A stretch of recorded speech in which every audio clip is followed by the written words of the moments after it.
Hi there, my name is Josh.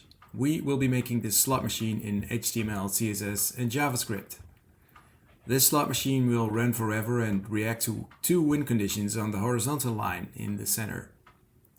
We will be using CSS animations for smooth transitions from one fruit to the next. We need some JavaScript to calculate how many pixels we have to animate and of course to incorporate some randomness. The slot machine has 3 reels and the slot machine reel is in fact a wheel that is able to rotate infinitely. We have the perfect property for that in CSS, which is the background position, so we'll be animating that property. What's good about this is that by using CSS animations, the transformation from one position to the next is hardware accelerated, making it a smooth animation. Okay, let's start with the fresh CodePen. CodePen is an online tool for creating HTML, CSS and JavaScript all into one screen and outputting the result live as you code. I'm not sponsored by them, I just think it's a nice tool and the fact that you can start immediately without an account is very cool, for free. We need some HTML for the structure of the slot machine. We'll just use ordinary divs and have one div containing the 3 reels, as you can see here. This is the actual slot machine. It's just an outer div and 3 divs for reels. We will use an image I found online of a slot reel that has some nice fruit icons. We'll put it in the HTML for debugging purpose. It's nice to have the reel in its full size available because later on we have to come up with a way to tell which fruit is on the middle line, and seeing the actual reel is very handy. So I've put it up here, and what I'm going to do is give it a style. It's just for debugging purpose with position fixed and have it in the top left, and we'll give it the height of the viewport and the width to be automatically scaling. As you can see, it scales to the height of the window and the width accordingly. Now for the CSS, we will actually be using SCSS. So let's set up that here. SCSS will give us nesting and variables, and this is very handy. So now we can use variables. Let's just set up the initial variables. I need the icon width and height, and I need the number of icons in a reel to be able to calculate how many pixels we have to animate. So let's fill that in. And we have 9 icons on the reel. Now let's give the HTML and body a height of 100%. And let's give the body a nice background. We're gonna make this a flex box, justify the content in the center, so the slot machine will actually be in the center, and do that for the vertical axis as well. Now onto the slot machine. So the slot machine, we have the icon width and height, so let's just, because we have 3 reels, make it the width of 3 reels. 3 times, this is the beauty of SCSS, 3 times icon width. The height is also, no, not also width, but height of the icons, and let's give it a border so we can see the actual thing. There it is. Now let's put the reels in. This is the nesting part. I'm putting this CSS inside the slots CSS. It's nested. So this is now specific for a reel within a element with a slots class. Let's give this a border as well. Now we have to give this a width and a height as well. It's of course icon width, and the height is actually 3 icons height. So let's put it in there. And now to get them lined up next to each other, we just have to make this a flex box. There, 3 reels. Now let's give them some room, some space. We'll do that by give them some space between, and nothing happening is now because the thing is not wide enough. So let's make it 3.5 times the icon width. There, we have some room. We can give the whole thing a bit of padding. Let's say, how about that?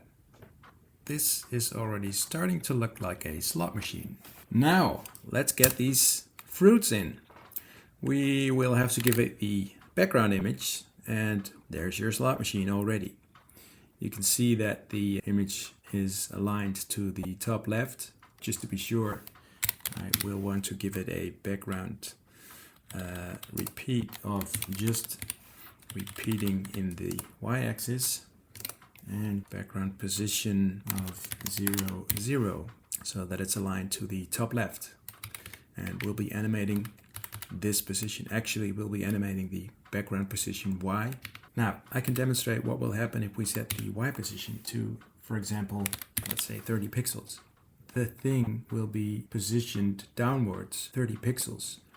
And you can already see the cherry fruit coming into the screen because it is repeating in the y-axis. Now this is very cool because you can leverage this behavior. Okay, that's it for the CSS for now. Let's get into the JavaScript part. In the JavaScript, we also need the icon width and height and the number of icons to be able to calculate. Oh, there you go. To be able to calculate how many pixels we should shift each time. Oh, and we need one more thing. We need an array to hold the indexes of the fruits. Currently 0, 0, 0, which will be the bananas, because that is the win line we will be checking. Now, what we will be doing is creating a function that will animate one reel so that we can call that function 3 times with the appropriate reel. And by having a function that will just control one reel, we can easily have a delay for the other reels, because in reality the reels do not animate at the same time. They will not start rolling at the same time. There's a short delay. So let's create a function for this animation, which will take in as parameters the reel. This will be the HTML element, which is the reel, and an offset to be able to create a delay in the animation. So we have to come up with a number now, a number of fruits that will pass by. I'm gonna name this delta. Now, for each reel, I want this to be at least 2 full rounds of icons, and one round being 9 icons or num icons. This will be at least 2 times the number of icons. Actually, this function will now always have number 18 as delta. So we want to have some random number in here. We can do that, of course, by using the randomizer. Let's make it a random number between 0 and the number of icons, so that it will always rotate 2 rounds plus anywhere within 1 round. Now, math.random will generate a number, a float. So we have to round that off to get a whole number. And now we have a minimum of 18 icons. This should be a correct name. We have a minimum of 18 icons plus a random number of icons for the delta value. And what we also want is somehow use the offset, because I want the second reel to always stop later than the first reel, and the third reel always stop later than the second reel. So what we can do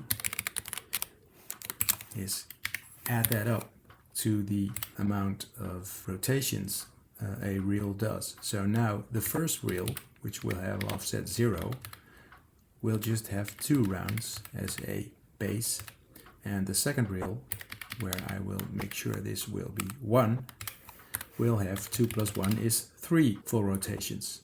And the third reel, having offset 2, will have 4 base rotations. Okay, now let's see some action. I will be creating a function here that will roll all the reels. So we will be able to call this function again and again.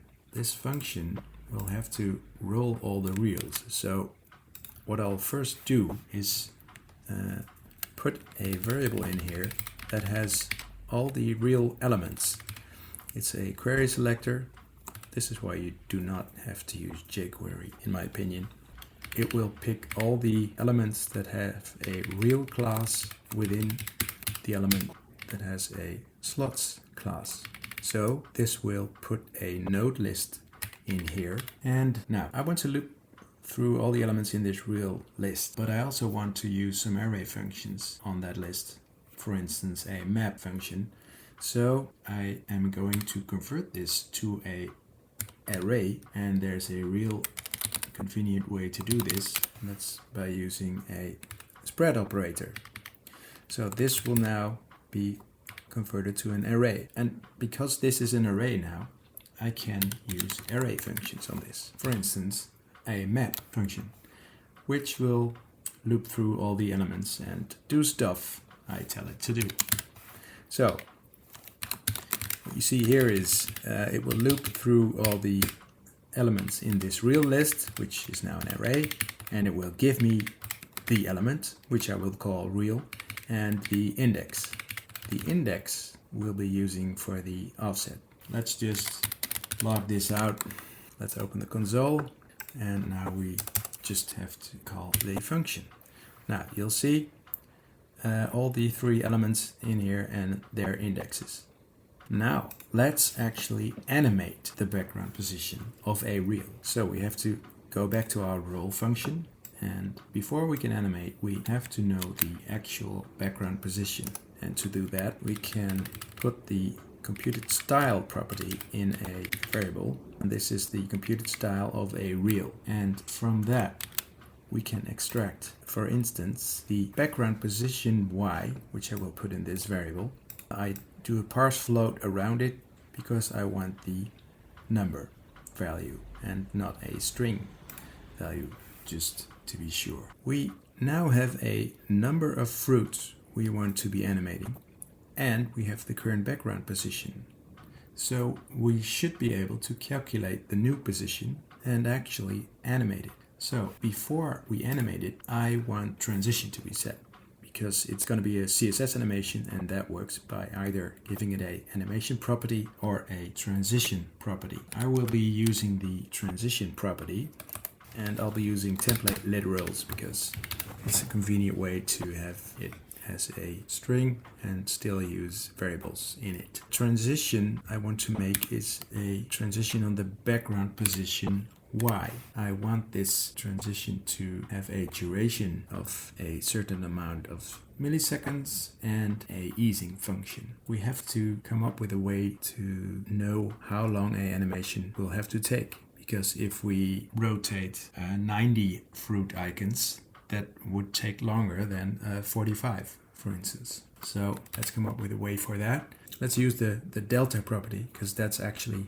how many fruits we will be animating. So the animation will have a easing in, because the reel will have to start spinning, and it will start at 0 speed. And the motor will actually run the wheel. So it will take some time to be at its full speed. And in the end, it will slow down again and overshoot just a little bit and then go back into the correct position. We'll have a speed on top here, time per icon, and that will be a speed in milliseconds. So let's give that a speed of 100. So the time it should take to animate one icon is 100 milliseconds. Okay, I have this little error again. You can see that in the bottom here. I already know what it is. I always do that. So we have a speed we have a animation time per icon of 100 milliseconds. So let's use that.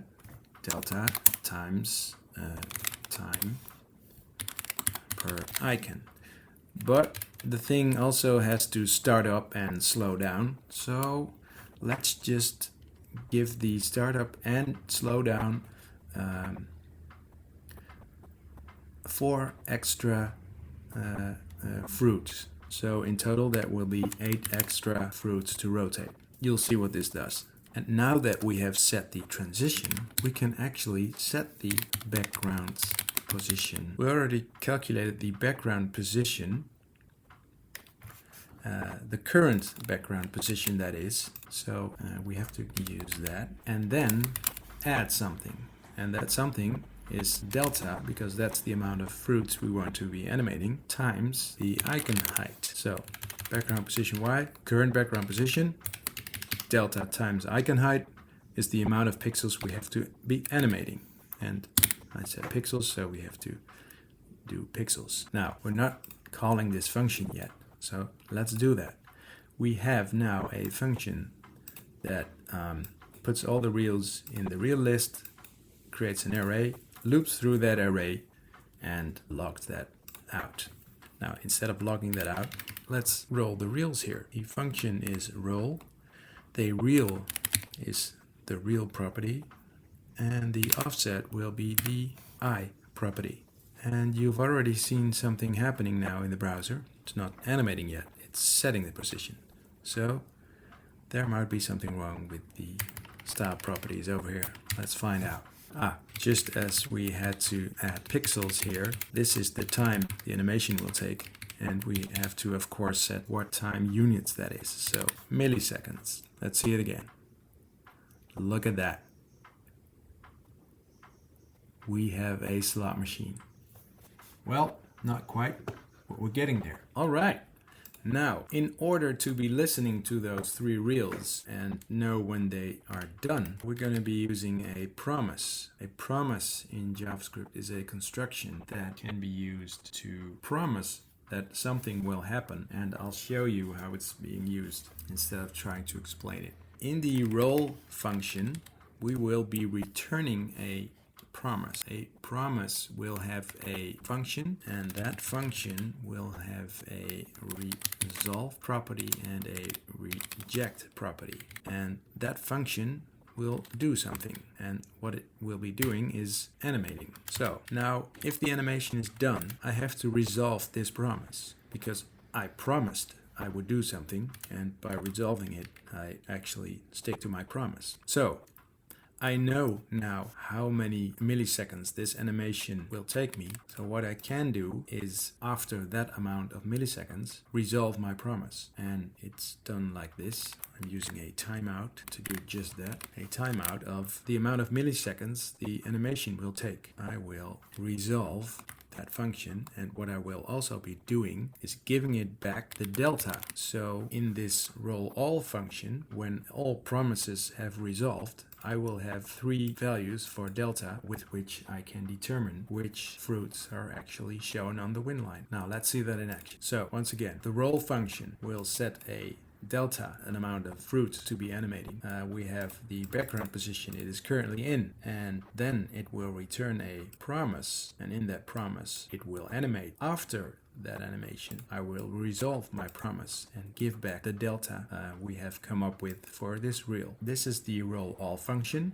It will loop through all the reels and do that function. This function will return a promise, so we can listen for that promise. You can see that here. Promise can have a then function, console.log, and what we get back is the delta, so we can log that. Let's see what happens.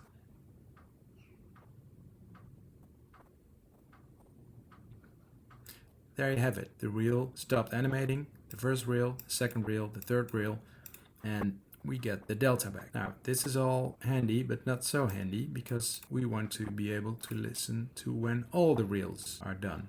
And that can be done with a promise.all. Instead of looping through the array, we say promise.all. Then we execute the function, which will actually give us a promise back. So what we do here, instead of making this a function like this, we immediately call the roll function, and then we have created a promise with all the fields in it, and then we listen for the values. And these values is an array of the single value from one promise. Let's log these out. There you see the result. A beautifully combined array of values with deltas. We're gonna do some calculations on these deltas, because it's good to know that the first one has shifted 24 fruits, but since there are only 9 fruits, We are just interested in at which fruit this particular reel is. So something very simple. We give it a modulus of the number of icons. So this will be the actual index that the reel is on. And now you can see it's at index 6, the second reel is at index 2, and the third reel is at index 1. Now, this might look strange because I'm thinking you would think this 7 is index 0, the banana is index 1, but that's actually not true. If we start, we show the first 3 fruits in the reel, and what will happen if we animate is that the reel will go down. So actually, when you start at the banana, the next fruit will be the 7. So this is actually index 0, and the next one is index 1. So the 7 is index 1. The index is reversed from this picture. And because it starts at the banana and then index 1 is the 7, what will happen in the next step is, because this image is repeated in the y-axis, this bottom fruit, this cherry, will be above the 7. So that will actually be index 2. This will be index 3, 4, 5, 6. Now you see that the promise resolves with the correct indexes. It's number 6 if you count from the banana and count up. 0, 1, 2, 3, 4, 5, 6. The fruit is index 2, so 0, 1, 2, that's correct. And the 7 is 1, 0, 1. That's correct. So now we have the indexes. Okay, let's clean up a bit. This part can go. We have a nice clean promise that uses all the reels, then gets all the values and logs out these values. At this point, all the animations are done and we have the indexes. So we can later on check win conditions and act accordingly. And right after that, we can just roll again. Let's just set a timeout, roll all. Let's make that, I don't know, 3 seconds.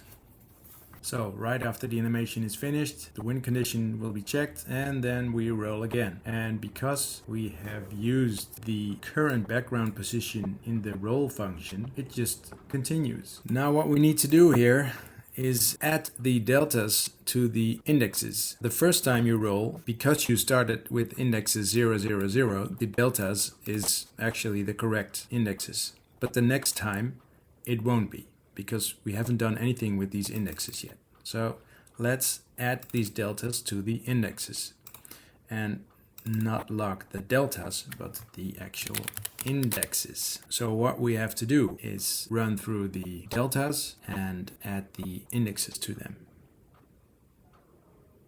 So deltas for each delta and an index I. And what we have to do is the index at that specific position, add delta to it. So let's see what happens. And let's make 10 seconds so we have the time to actually check. So 5, 6, 2, 0, 1, 2, 3, 4, 5. Yeah. 6, yeah, and 2, correct. So it will continue. Now we have index 799, that's not correct. 0, 1, 2, 3, 4, 5, 6, 7, yeah, 7, it is correct. 8, 9, okay, yeah. We forgot one thing. If we add to these indexes, the number gets higher and higher. So the same trick we did here, use the modulus to come back to a number between 0 and 9. We have to do here. So we have to write this in a different way. This is the way to do this. And now this figure, we have to calculate the modulus num icons. So let's see what happens now. 3, 8, 8. 0, 1, 2, 3. Yes. 4, 5, 6, 7, 8. Correct. Now the next time it will add up to the indexes and calculate the modulus. So we now have 1, 6, 7, 0, 1, correct, 2, 3, 4, 5, 6, correct, and 7, correct. So now it's calculating the indexes correctly. And now, if we use an array of the names of these fruits, we can log out their names. So let's create a variable by the name of IconMap. The first index is the banana, second is 7, cherry, plum, and now that we have the indexes here, console.log indexes, let's log their names here. We can use the map function for that, because this will loop through the indexes and execute this function console.log index. You can see what happens right now. Oh, I have an error somewhere. Let's check that. Ah, stupid. There. Now it will loop through the indexes and log out the single index. Oh, it's undefined. Why is that? Indexes.map.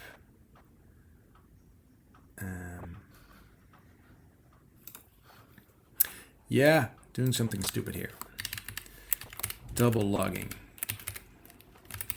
So, indexes.map will loop through the indexes and then we'll log it out. You'll see it here. We can give this a little less time.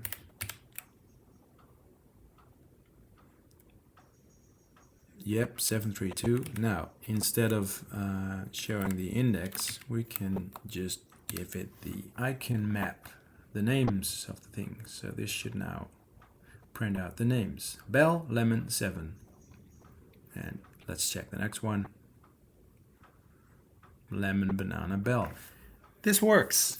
Great. Okay, a couple of more things to round this up. What I would like to do is in the role function where we get the current background position, also calculate this target position. That is the position it should go to, which we have here, just to clean things up and be able to use this. So target background position Y, we can fill that in here. It's a little bit more readable. Let's see if it still works. Now, the next thing I would like to do is at the end of this animation, reset the background position to a what I call a normalized background position, because you can imagine this background position Y gets higher and higher and higher, and that is not a problem at the moment, but it can be a problem later on. If you run this thing for hours, you have a background position of a gazillion pixels. That might just be a problem. So what I like to do is also calculate a normalized position, which is actually the position, but then we use the modulus to calculate. We use the target position, the modulus, the number of icons times the icon height. So it's the same trick we did with the fruit, but then with the amount of pixels. And this will actually be the normalized position. It will be the target position, but then we subtract so many pixels that we always get a value between 0 and 9 times the icon height. So that way our background position will never get too high. Now we only need to set this if the animation is done. So right before the resolve, do that. So we set the transition to be none because we don't want to animate it to that new position. And we set the normalized target background position. So you'll see, or actually you won't see, the position being set because it is set, well, directly without a animation. And the next time the transition will be set again to the background position. So let's see if this still works. Always check that. Cherry, bell, banana, that seems to work fine. Great.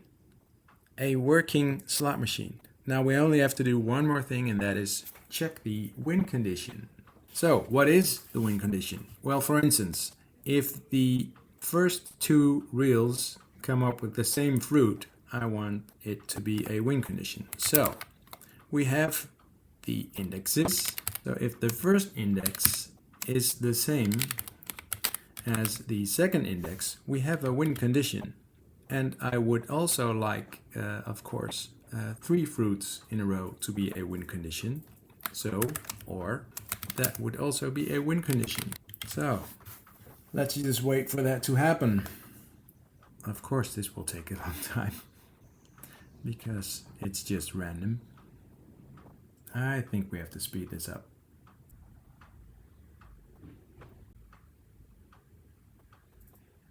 Yes, we have a win condition, and as you can see, it detected it. Okay, I want to do one more thing. This is a very smooth animation of a rotating reel, but to be more realistic, I want it to accelerate and then at the end decelerate and overshoot a little bit. And at the moment, we in the transition property of the CSS, we just have a timing, and because we don't have an easing function, it will be the default easing function, which will be an ease in and ease out. Now, there's a great site for that to create an ease, and we'll create an ease with that. Let's say we want to start and accelerate, and then in the end we want it to overshoot a little bit and then get back at the correct position. Let's preview that. This looks good. Let's copy this one and get it into our transition. Now let's see how that looks. Accelerating, decelerating, yeah, overshooting and getting back at its position. This is exactly what I wanted. Yeah, this looks real. So, there you have it, a complete slot machine. I'll put a link to the code pen in the description. I hope you enjoyed this. If you did, you know what to do. Please give me those thumbs, and I'll hope to see you in the next one.